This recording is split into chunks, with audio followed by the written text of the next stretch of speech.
It's been a little over a year since Disney announced their desire to acquire the entertainment assets of 21st Century Fox. And over the course of the past 14 months, it feels like, lots of comments and speculation have happened. We've got some good news. We've got some bad news. Most of it good. Most of it fanboy related. Most of it from people that are excited to see this come through. Excited to see where this thing goes. Excited that their favorite Marvel properties are going to be returned home where they rightfully belong. But what about the rest of it? And I'm not just referring to FX or FXX or the Fox, broadcasting company or anything like that. There's clearly going to be a place for everything. But there's also a cost to that $71.3 billion acquisition. And we actually now found out what that cost is. And I'm not going to lie. It kind of sucks. Disney-Fox merger will result in at least 4,000 jobs cut. 4,000 people. 4,000 people are going to end up losing their jobs as a result of Bob Iger wanting to purchase Fox, at least the entertainment side of it. That is just a mind-bogglingly high number. And if you know anything about living in Los Angeles and trying to find work in the entertainment industry, it's rough. Now, I'm pretty sure a fair amount of these people will be able to find work at other upcoming streaming platforms or production companies, because that's always seems to be in the mix. But that is a very, very, very large deficit on the workforce in LA. Very, very large. Saying here, The Hollywood Reporter is an in-depth piece about Disney's impending acquisition about most of Fox's assets and how it will affect Fox employees. The short answer, one analyst says there will be bloodshed in the process, referring to the thousands of employees who will be laid off in the aftermath of the merger. This excerpt paints an especially grim picture, saying, Disney has promised $2 billion in cost savings. More than 4,000 layoffs are expected, though Disney skeptic analyst Rich Greenfield puts the number at 5,000 to 10,000 over time. It's harder to predict potential layoffs within the Fox Film Studio itself, which has about 3,200 employees, but cuts are expected to be especially deep, particularly in overlapping divisions such as marketing, distribution, and home entertainment. And the thing is, the article says here, we knew something like this was going to happen, which is true.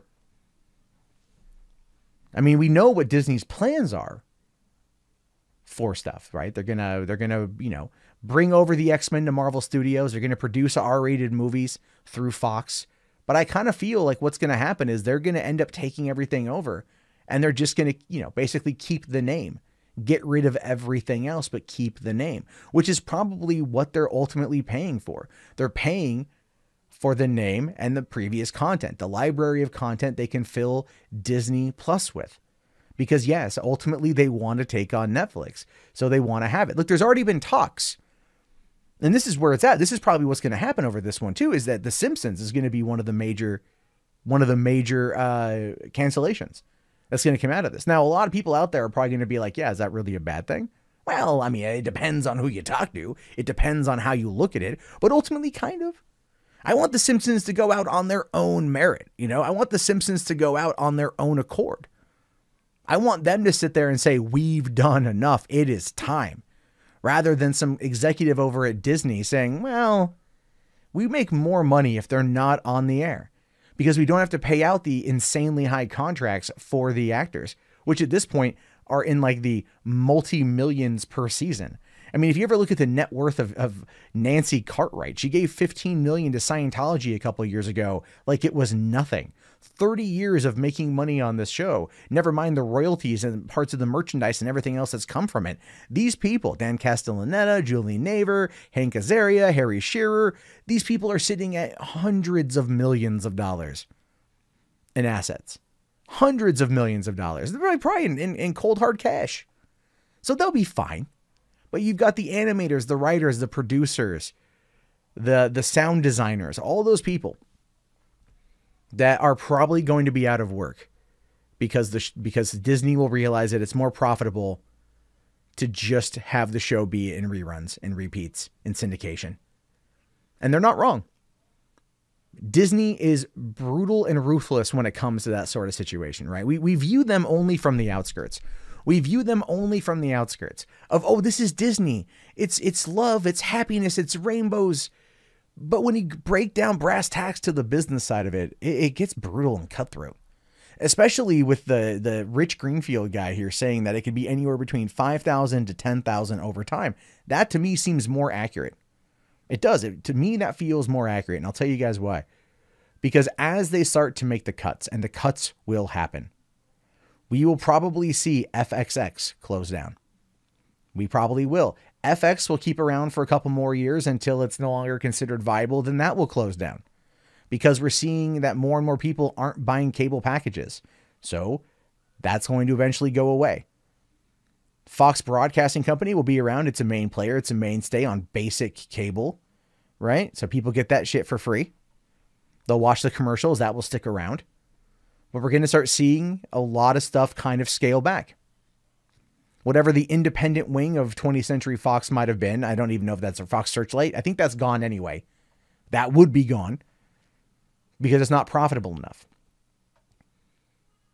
Disney is going to dominate with the home video market because they're going to be able to put those on the Disney Plus service and treat it like Netflix. If I were an employee at Fox, I would already have my resume ready. I would already be looking for a way out. I would already be trying to get ahead of what could possibly happen. You may not be on the chopping block right now, but it feels like one day you will. And as fans of content, I'm happy about this merger. As a fan of the MCU, as a fan of what's going to happen, I'm happy about this merger. But as a person who lived and worked in LA, who had many friends lose their jobs from layoffs, many people struggle day in and day out to find competent work that would pay them enough to pay the over-the-price rent that it costs to live in that community. I have a friend of mine who just left Glendale. One-bedroom apartment, Glendale, $2,200 a month. Who can afford that stuff? Not unless you live 8 people to a tin can. And that's what it feels like there. And so when this place closes down, those 4,000 people lose their jobs. Not only will that be an impact on the local economy due to unemployment and everything else, that these people are going to have to try really, really, really hard to keep themselves in the industry. Because the industry in regards to where it's at is leaving LA. Productions aren't happening there outside of television for the most part. You have your administrative side of things, your special effects side of things, your sound design, those things, right? The technical stuff, that's there. But if you work as a person on a TV show, who knows? Who knows? All I'm saying about this is it's the cost is going to be astronomical in regards to human power, the human workforce, and I'm sad to see it go. But I want to know your thoughts on this one. If you made it this far, type Fox into the chat so I know. Thumbs up the video if you want. Subscribe if you're new. Check us out on Patreon. I really appreciate everyone watching. I'll talk to you guys later. Have yourself a great day, and peace out.